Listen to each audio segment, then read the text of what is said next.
Hi all, welcome back to my channel. ಇವತ್ತು ನಾನು ಏನನ್ನ ಸ್ವೀಟ್ ಮಾಡೋಣ ಅನ್ನಿಸ್ತು. ಯಾವಾಗೂ ಖಾರ ತೋರಿಸ್ತಾ ಇದ್ದೆ ನನ್ನ ಚಾನಲಲ್ಲಿ. ಯಾವುದನ್ನ ಸ್ವೀಟ್ ಮಾಡೋಣ ಅಂತ ಈ ಬ್ರೆಡ್ ಪುಡ್ಡಿಂಗ್ ಮಾಡ್ತಾಯಿದ್ದೀನಿ, ಬ್ರೆಡ್ ಕಸ್ಟರ್ಡ್ ಪುಡ್ಡಿಂಗ್. ಇದಕ್ಕೆ ನಾನು ಫೋರ್ ಬ್ರೆಡ್ ಪೀಸಸ್ನ ತೊಗೊಂಡು ಕಾರ್ನರ್ಸ್ನೆಲ್ಲ ನೀಟಾಗಿ ಕಟ್ ಮಾಡ್ಕೊಂಡು ಬಿಡ್ತಾಯಿದ್ದೀನಿ. ಕಟ್ ಮಾಡ್ಕೊಂಡಿರೋ ಈ ಬ್ರೆಡ್ ಪೀಸಸ್ನ ನಾನು ಮತ್ತೆ ಈ ಸ್ನ್ಯಾಕಾಗಿ ಬ್ರೆಡ್ ಉಪ್ಪಿಟ್ಟು ಥರ ಸಹ ಮಾಡ್ಕೋತಾ ಇದ್ದೀನಿ. ನೆಕ್ಸ್ಟು ಈ 4 ಕ್ಯೂಬ್ಸ್ ಥರ ಏನು ಮಾಡ್ಕೊಂಡೋ ಅದನ್ನ ಮತ್ತೆ ಚಿಕ್ಕದಾಗಿ 4 ಕ್ಯೂಬ್ಸ್ ಆಗಿ ಕಟ್ ಮಾಡಿ ಇಟ್ಕೋತಾ ಇದ್ದೀನಿ.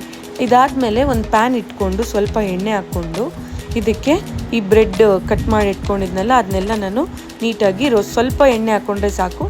ಈ ಗೋಲ್ಡನ್ ಬ್ರೌನ್ ಬರೋವರೆಗೂ ಇದನ್ನು ನೀಟಾಗಿ ರೋಸ್ಟ್ ಮಾಡ್ತಾಯಿದ್ದೀನಿ. ಹಿಂದೆ ಮುಂದೆ ಎರಡು ಕಡೆನೂ ನೀಟಾಗಿ ಟೋಸ್ಟ್ ಮಾಡಬೇಕು, ಈ ಬ್ರೆಡ್ ಟೋಸ್ಟ್ ಥರ.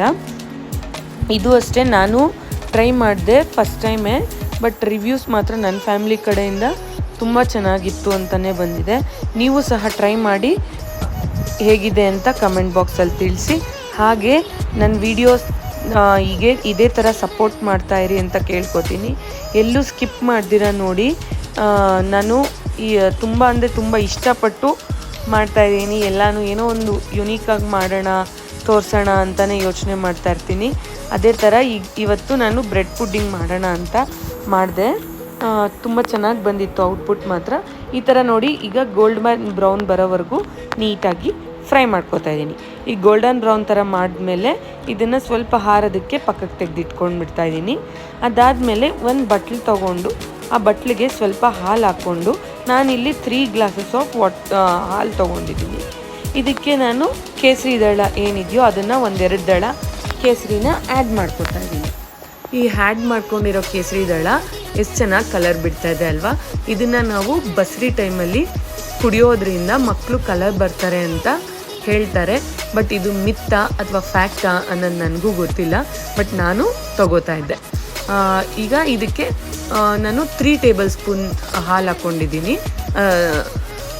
ಸಕ್ಕರೆ ಹಾಕ್ಕೊಂಡು. ಆಮೇಲೆ ಸ್ವಲ್ಪ ಟೇಸ್ಟ್ ನೋಡಿ ನಿಮಗೆ ಗೊತ್ತಾಗುತ್ತೆ. ಅದಾದಮೇಲೆ ನಾನು ಇನ್ನೊಂದು ಚಿಕ್ಕ ಬಟ್ಲು ತೊಗೊಂಡು ಇದಕ್ಕೆ ಕಸ್ಟರ್ಡ್ ಪೌಡರ್ ಏನು ಬರುತ್ತೋ ನ್ಯಾಚುರಲ್ಸ್ ಅವ್ರು ತೊಗೊಂಡಿದ್ದೀನಿ ನಾನು.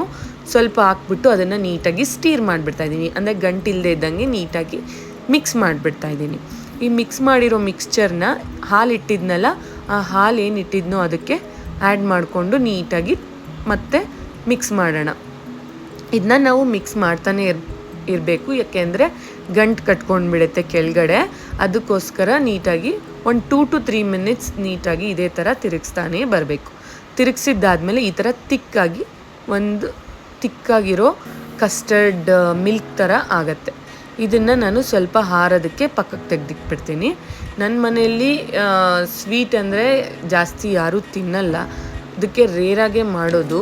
ಬಟ್ ನಮ್ಮ ಮಾವ ಮಾತ್ರ ತುಂಬ ಇಷ್ಟಪಟ್ಟು ತಿಂದರು, ನನಗೆ ತುಂಬ ಇಷ್ಟ ಆಯಿತು. ಅವ್ರ ರಿವ್ಯೂಸ್ ಕ್ಯಾಪ್ಚರ್ ಮಾಡಬೇಕು ಅಂದ್ಕೊಂಡೆ, ಬಟ್ ಆಗಲಿಲ್ಲ. ಇದಾದಮೇಲೆ ನಾನು ಇದನ್ನು ಪಕ್ಕಕ್ಕೆ ಇಟ್ಬಿಟ್ಟು ಸ್ವಲ್ಪ ಈ ಬಾದಾಮಿ ಏನಿರುತ್ತೋ ಆಲ್ಮಂಡ್ಸ್ನ ಇದನ್ನು ಕಟ್ ಮಾಡಿ ಇಟ್ಕೋತಾ ಇದ್ದೀನಿ. ಅದ್ರ ಮಧ್ಯ ನನ್ನ ಮಗ ಬಂದು ಇಂಟರಪ್ಟ್ ಮಾಡ್ದ. ಅವನಿಗೆ ಮ್ಯಾಗಿ ಬೇಕು ಅಂತ ಹಿಂಸೆ ಮಾಡ್ತಾಯಿದ್ದ. ನೋಡಿ, ವಿಡಿಯೋ ಮಾಡ್ಕೊಂಡು ಇಟ್ಬಿಡು ಅಂತ ನನಗೆ ಇದು ಮಾಡ್ತಾ ಇದ್ದ. ಅದಕ್ಕೋಸ್ಕರ ಅವನಿಗೆ ಮತ್ತೆ ಮಧ್ಯದಲ್ಲಿ ನಾನು ಮ್ಯಾಗಿ ಮಾಡಿಕೊಟ್ಟೆ. ಈಗ ನೋಡಿ, ಈಗ ನೀಟಾಗಿ ಕಟ್ ಮಾಡ್ಕೊತಾ ಇದ್ದೀನಿ ಎಲ್ಲನೂ. ಬಾದಾಮಿ ಎಲ್ಲನ ಕಟ್ ಮಾಡಿ ಪಕ್ಕಕ್ಕೆ ತೆಗೆದಿಟ್ಕೊಂಡ್ಬಿಟ್ಟು, ಎಲ್ಲೂ ಸ್ಕಿಪ್ ಮಾಡ್ದಿರ ನೋಡಿ ನನ್ನ ವೀಡಿಯೋಸ್ನ. ಇದೇ ಥರ ಸಬ್ಸ್ಕ್ರೈಬ್ ಮಾಡ್ಕೊಂಡು ನೋಡಿ. ಈ ಥರ ನಾನು ಬಾದಾಮಿನೆಲ್ಲ ಕಟ್ ಮಾಡಿಕೊಂಡು ಒಂದು ಪ್ಲೇಟ್ ಥರ ತಗೊಂಡು ಇದಕ್ಕೆ ನೀಟಾಗಿ ಏನೇನು ನಾವು ಬ್ರೆಡ್ ರೋಸ್ಟ್ ಮಾಡ್ಕೊಂಡಿದ್ರು ಅದನ್ನ ನೀಟಾಗಿ ಎಲ್ಲ ಕಡೆ ಜೋಡಿಸ್ಕೊಂಡು, ಇದಕ್ಕೆ ಇದ್ರ ಮೇಲೆ ನಾನು ಏನು ಕಸ್ಟರ್ಡ್ ಪುಡ್ಡಿಂಗ್ ಮಿಲ್ಕ್ ಮಾಡ್ಕೊಂಡಿದ್ದೆ ಕಸ್ಟರ್ಡ್ದು, ಅದನ್ನು ಇದ್ರ ಮೇಲೆಲ್ಲ ಸ್ಪ್ರೆಡ್ ಮಾಡ್ಕೊಳ್ಳೋಣ. ನೋಡೋಕ್ಕೆ ಚೆನ್ನಾಗಿದೆ ಅಲ್ವಾ, ನೋಡೋಕ್ಕೂ ಚೆನ್ನಾಗಿತ್ತು, ತಿನ್ನೋಕ್ಕೂ ಚೆನ್ನಾಗಿತ್ತು.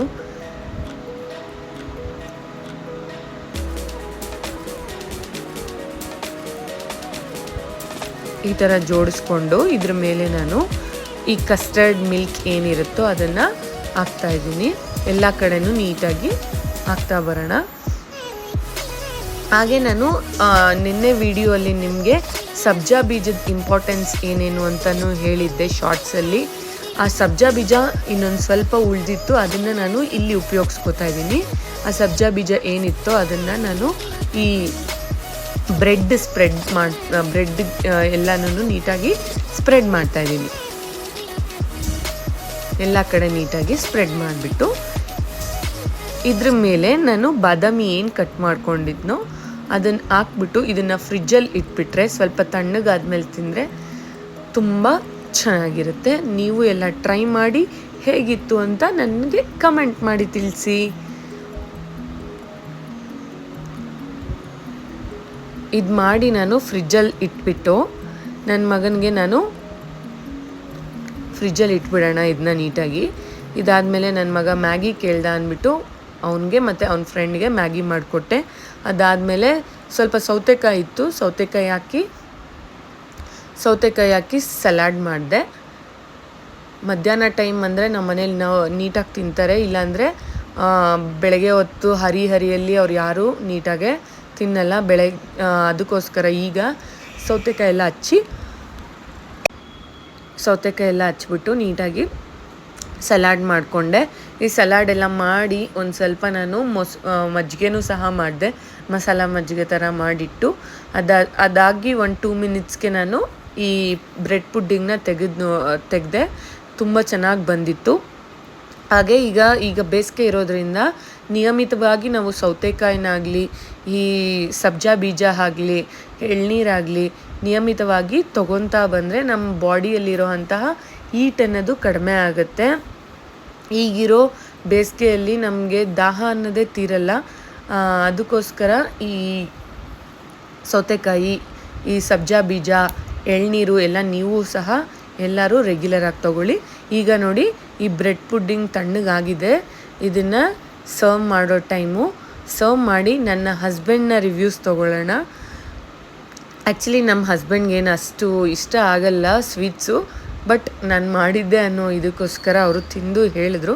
ಸ್ವಲ್ಪ ತೊಗೋತಾರೆ, ಇಲ್ಲ ಅಂತ ಹೇಳಲ್ಲ, ಬಟ್ ಅವ್ರ ರಿವ್ಯೂಸು ಚೆನ್ನಾಗಿತ್ತು ಅಂತಲೇ ಬಂತು. ನಮ್ಮ ಮಾವನೂ ಅಷ್ಟೇ ತುಂಬ ಚೆನ್ನಾಗಿತ್ತು ಅಂತ ಹೇಳಿದ್ರು.